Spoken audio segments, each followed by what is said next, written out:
Hello everyone. In today's video, what we'll be trying to understand, or in presentation, what we'll be trying to understand is uh, how actually the solids are packed.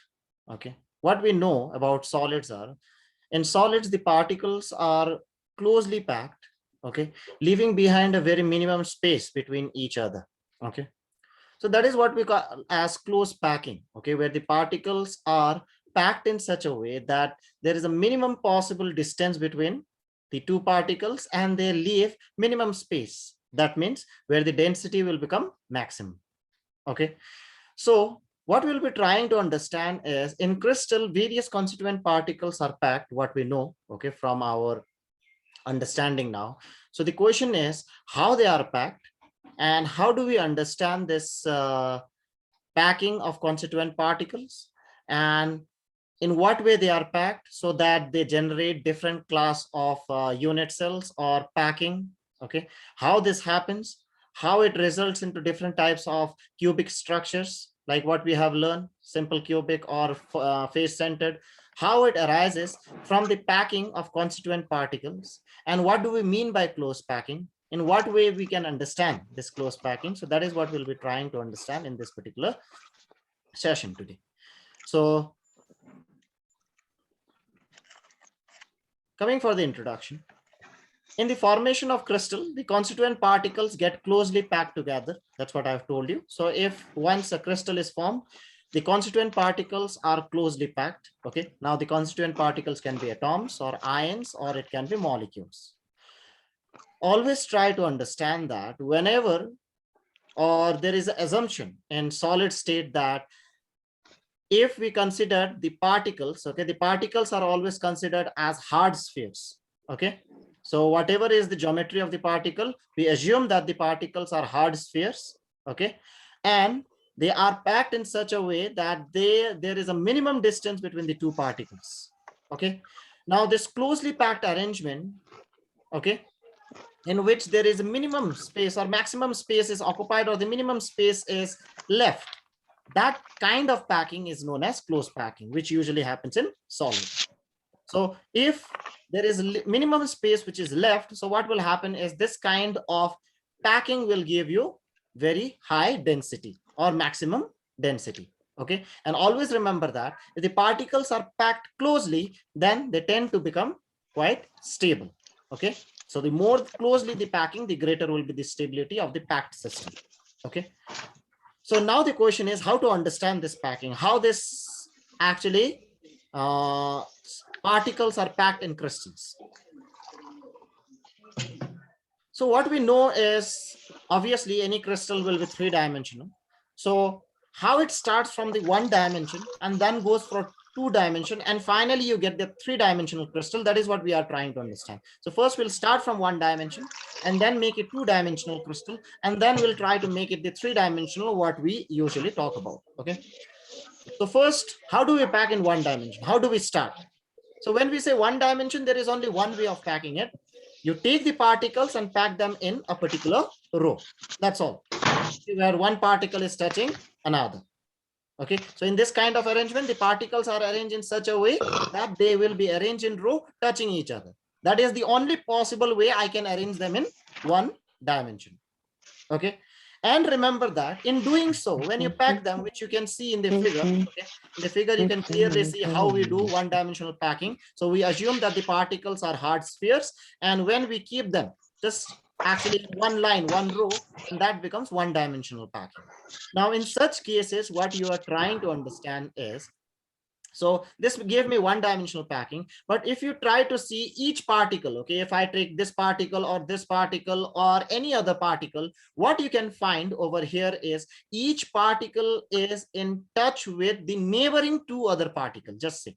Obviously we are stopping after quite a number of particles, but this continues.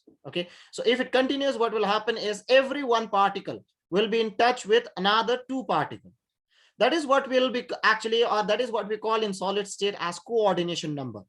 The coordination number is the number of nearest neighbor of a particle. So how many nearest neighbor particle, okay? Or if a particle, if for a given particle, how many nearest neighbor, that means how many particles are in touch with, that is the nearest possible distance, right? So that many number is nothing but coordination number. So in this case, you can see each particle is in touch with two other particles. So the coordination number becomes 2, okay? Now close packing in 2 dimension. So once we get that 1 dimensional packing, then what do we do is we'll make it 2 dimension. How to make it 2 dimension? There are 2 possible ways that from that 1 dimension, we can get 2 different 2 dimensional packing. Now, how we can get it? So whatever packing we have done just now, okay, if you can see in the left hand side figure, so that is our A, okay? So that is our layer A. So that is what you can see. So that is our 1 dimensional packing. So when I make it in 2 dimension, I hope you understand this is only in 1 axis. Let's say X. So to make it 2 dimensional, I have to repeat it in Y axis also. So 2 dimension. So it's going in Y axis also. Now I have 2 axis. So it's 2 dimensional packing. So when I do so, how I will take it to Y axis? How I'll make it 2 dimensional? If I will keep one particle just on the top of another in the very same way. Just see, this is A, layer A, which we have started from 1 dimension. Then when we make 2 dimension, I'll take the same layer A and again put it exactly as same in the first layer. Then I'll put the third layer as same as the second and the first layer. I'll put the fourth layer as same as the other layer. So what will happen is I'll just go on repeating the same layer again and again. So as a result, what will happen is if you take any particle, okay, see over there in figure, you can see they have chosen this particular particle. This particle is in touch with how many particles? 1, 2, 3, 4. You can clearly see it is not in touch with this. There is a gap. Okay, can you see? Okay, so there is only 4 particles it is in touch with. If I'll connect this 4 particles, the center, what I get? I get a square. So such type of packing is known as square close packing. Okay, so how do you get square close packing? When you pack the same layer again and again in the very same way. So when you take a 1-dimensional packing and repeat it in the very same way, the packing which arises, the 2-dimensional packing which you get is known as a square close packing. Okay, and if you see how we are repeating is we are taking a layer A and we are repeating the same layer again and again. That type of packing, we call it AAA type of arrangement. So in exams or in any entrance examination, if you get what type of arrangement gives you square close packing, the simplest way of saying is AAA type of arrangement. That means the same layer is repeated again and again. Okay, that is A represent the layer. Now, if you see the particle which is in touch with the neighboring particle, how many neighboring particle it is in touch with? 4. You can take any particle. Okay, any particular particle, if you take in that particular 2-dimensional packing, it will always be in touch with the neighboring 4 other particles. That's why the coordination number of square close packing is 4. Now, the same 1-dimensional packing can be packed in different way. How?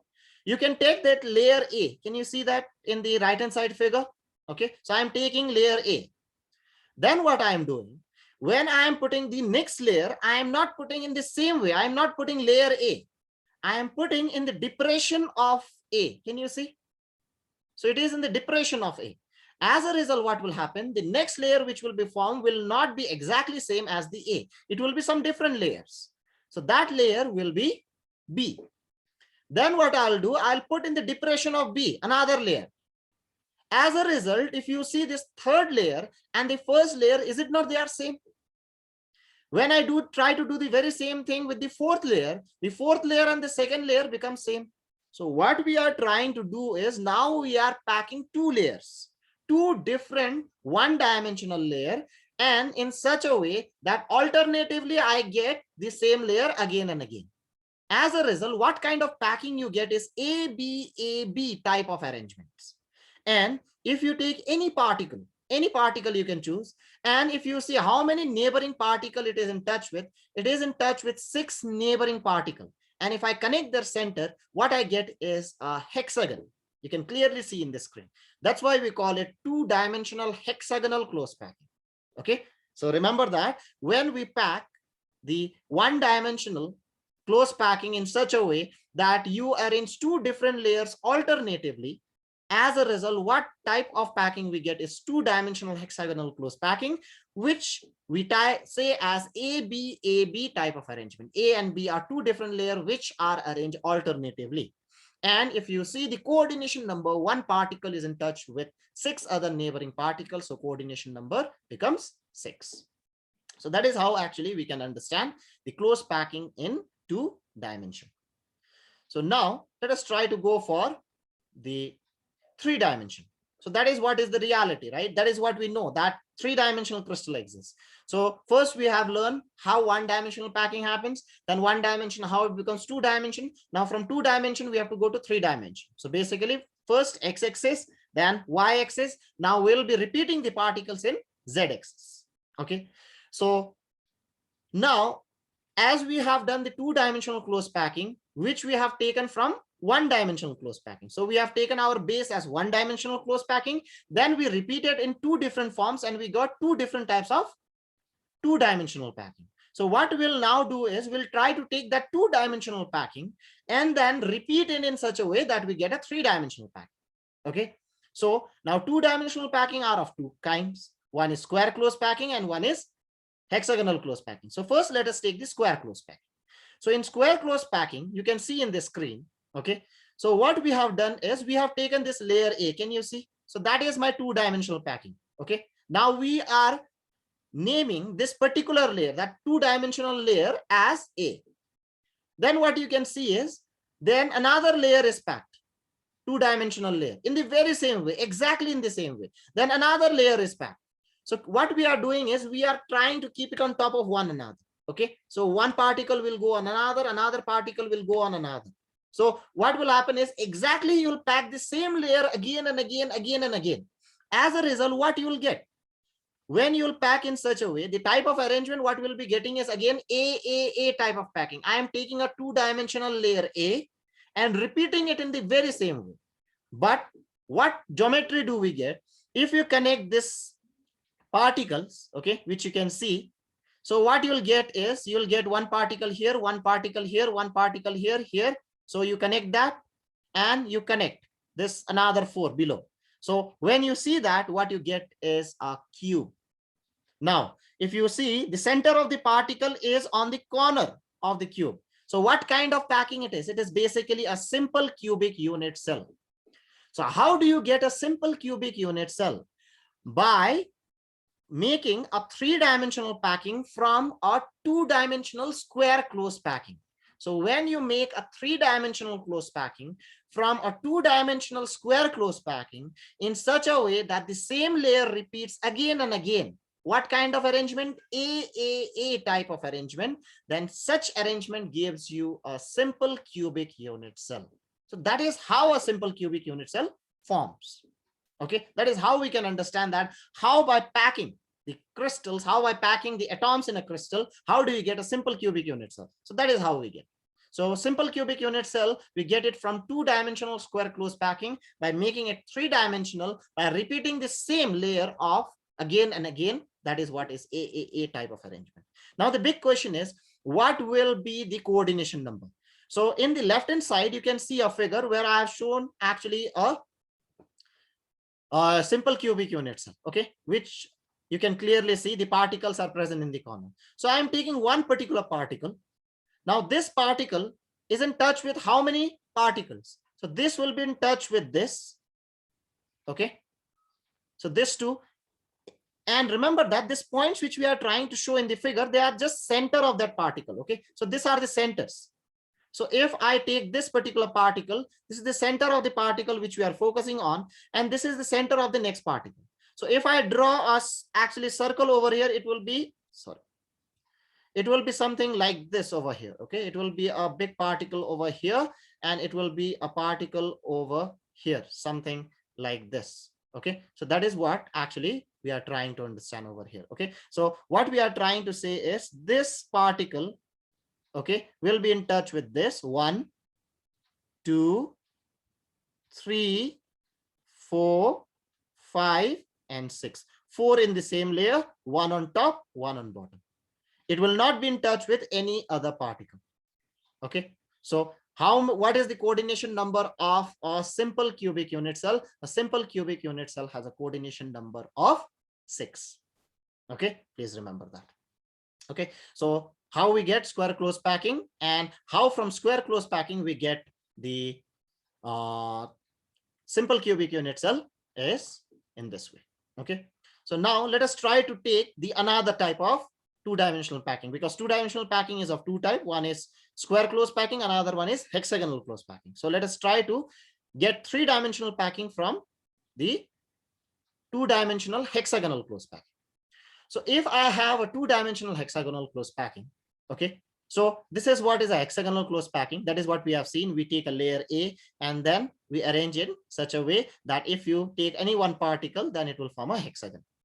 So what we have done over here, okay, just to understand, I have taken this as A, okay, and see, this is my actually particle, okay, this is the particle.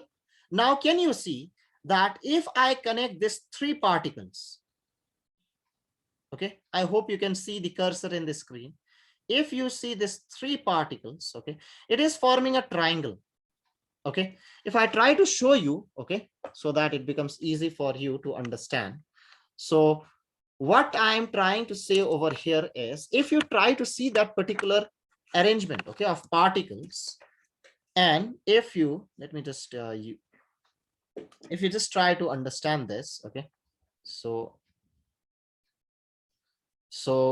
what we are trying to say is, if you connect any particle, okay, over there, so just see this, if I connect this with this with this, and this with this three is forming a void over here. Okay, can you see that? So that particular void is known as a trigonal void. Okay, because it is formed by three particles, and if you connect the center of this three particle, it forms a void. Okay, so this three connects, when you connect it, it forms a triangle. So this void, okay, this empty space, basically that is an empty space, is known as a triangular void. You have another kind of triangular void over here, so which you can see over here. Okay, so this, and over here this. Okay, so what we are trying to say is, when we actually take this, you can see that the vertices is facing upwards, here it is facing downwards. So here the triangle is facing upwards, here the triangle is facing downwards. So I hope you can see the difference. Both are triangular, one is facing downward, one is facing upwards. Okay, so this void is known as a triangular void. Okay, now what we are trying to understand is, once we take this, okay, and once we take this particular particles, okay, now there are two kinds of triangular voids which you can see, okay, B and C. Okay, now what we'll do is, we will put the next layer. See, we are trying to make a 3-dimension, right? So to make it 3-dimensional, I have to keep on top of it. So this is the layer which you can see in the screen. Now I'll put on top of it. Where to keep it? So what we'll do first is, we'll keep, you can see in the next figure below, that the particle is kept, which you can see by dotted lines. The particles is kept, that dotted line circle is nothing but the particles which are kept on top. Where we are keeping it? We are keeping on that void B. Can you see? So we are keeping the particles on B, not on C. Just see clearly, all the dotted circles are kept on B. That means the second layer is kept on the void B. Are we okay? So the first layer we have made. Then there are two types of triangular voids which you can see. One in which the triangle is facing upwards. In another case, the triangle is facing downwards. So what we did is, we put the particle in which the triangle is facing upwards, that is B. Okay, so that is our second layer. Now it is becoming a 3-dimension. Now try to understand. Okay, when we did that, can you see that this void which you are getting, and this void which you are getting, this B, now this B which you are getting now is made by how many particles? 1, 2, 3 below, and 1 exactly on the top of it. Okay, are we clear? So this B void, okay, is formed by 4 particles. Now 1, 2, 3 below, and 1 dotted on the top of that B. Okay, so this B is formed by 4. Okay, now just see this C. This C is formed by how many particles? Means how many particles are in touch? 1, 2, 3 below, and the dotted ones on the top. 1, 2, and 3. So 6 particles, basically 2 triangle, one is facing upwards, another facing downwards, have a common void. Okay, that common void is nothing but actually called as the octahedral void, and this void, which is formed by 3 particle in the same layer and 1 particle on the next layer, is known as a tetrahedral void. So just to make it clear to you, let me just show you a figure. So see, that is what happens. Okay, so you will have 3 particles below and 1 particles on the top. If you connect the center of these particles, okay, what you get is a tetrahedral. That's why we call it a tetrahedral void. Okay, and in the very same way, you can see 3 particles below, 1, 2, 3, and 3 dotted on top. When you connect it, okay, you get 6 points. Okay, and if you connect the 6 points, what you get is an octahedral. So remember that it is not the shape of the void which makes it tetrahedral and octahedral. It is the shape of the geometry which you get by the particles which are making it.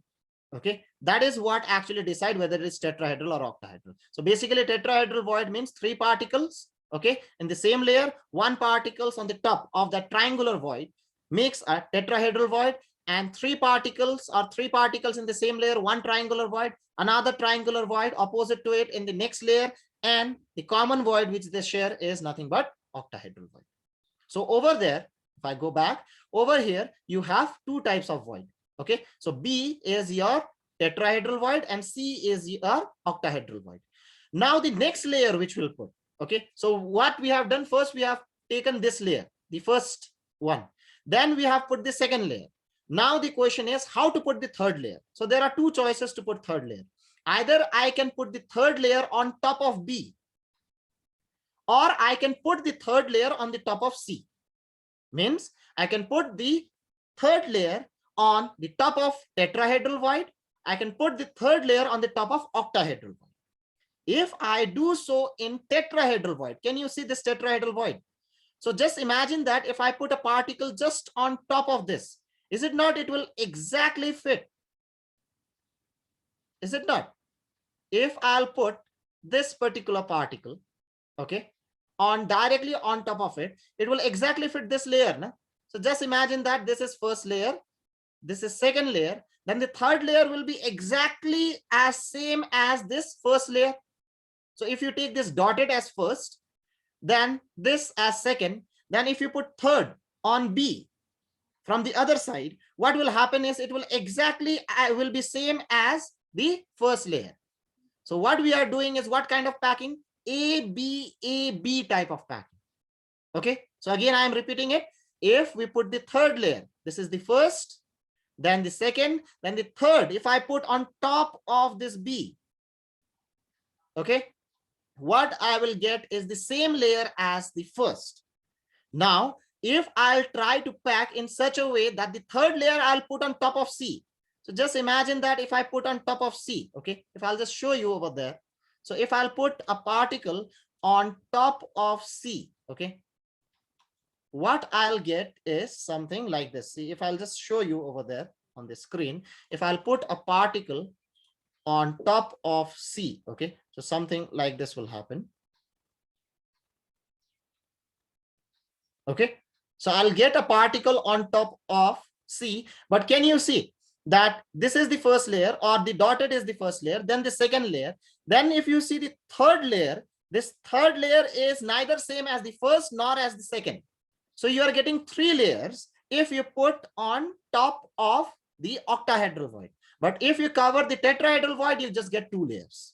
So if you put the third layer in tetrahedral void, then you get AB type of packing. And if you put the third layer on octahedral void, what you get is ABC packing.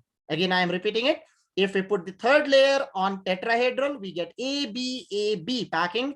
If we put the third layer on octahedral void, we get ABC packing. We get 3 different layers. Okay. So if we try to understand that and try to see what kind of geometry we'll be getting now, what kind of packing we'll be getting now. So if I just move on.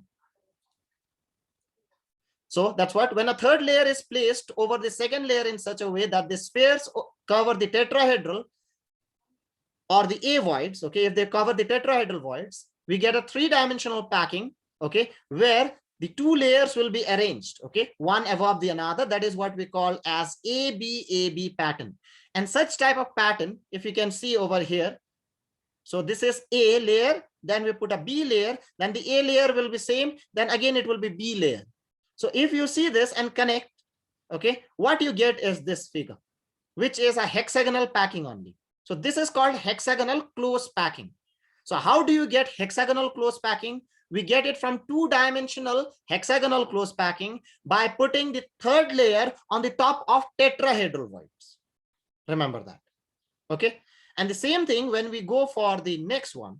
Okay. When I put the third layer on octahedral void, what will happen is we'll get 3 layers aligned on top of one another. As a result, the pattern which you get is ABC, which you can see in the screen. First, it will be A. Then we put a particle B, okay, in the second layer. Then the third layer will also be different. Then the fourth layer will be same as A. So it will be ABC. If I try to connect them, what I get is a FCC unit cell. I'll get a cubic close packing. So sometimes we call it cubic close packing. Sometimes we call it FCC. So when I say cubic close packing or CCP, or when I say FCC, it means the very same thing. Okay. So whenever we talk about the 3-dimensional close packing, there are 2 kinds of 3-dimensional close packing which we get from 2-dimensional hexagonal close packing that vary in the third layer. If the third layer is placed on the octahedral voids, you get a hexagonal close packing. And if the third layer is placed on the octahedral voids, then we get a cubic close packing or a face-centered cubic close packing. Okay. And remember that in no matter whether it is hexagonal close packing or FCC or CCP, which is same, the coordination number of this particle, if you take any one particle, it will be in touch with the neighboring 12 other particles. Okay, so the coordination number of HCP, FCC, or CCP is nothing but 12. So that is how we understand the close packing, and how do we get from packing of different atoms in a crystal, how we get simple cubic unit cell or hexagonal close packing or face-centered cubic close packing. So how does it arise? We get it from this type of arrangements. Okay, so that is how actually the particles pack and give you different kinds of unit cells. Okay. So remember one point, okay, as already discussed, what we know that there are 2 kinds of voids now, that is tetrahedral voids and octahedral voids. And always remember that if anyone will ask you how many number of octahedral voids is present in a particular packing, let's say you pack, and remember that when you pack any type of 3-dimensional packing, then obviously it will generate octahedral and tetrahedral voids for sure. Now the question is how many octahedral and how many tetrahedral? It was found out that the number of octahedral voids which is generated by close packing is equal to the number of particles which is involved in close packing. That means if I take 100 number of particles, then the octahedral voids will always be equal to 100. If I take 200, the octahedral voids will be exactly 200.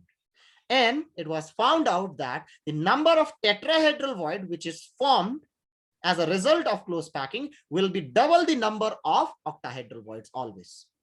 Okay, so that means if you take number of octahedral void, it will always be equal to the number of particles in close packing, and the number of tetrahedral voids will always be twice the number of octahedral voids. This is very important for various problems, various type of formula based questions, which is asked in your board question as well as in NEET or in JEE questions. Okay, so that is all about close packing of cubic or close packings of crystals or close packings in solids. Okay.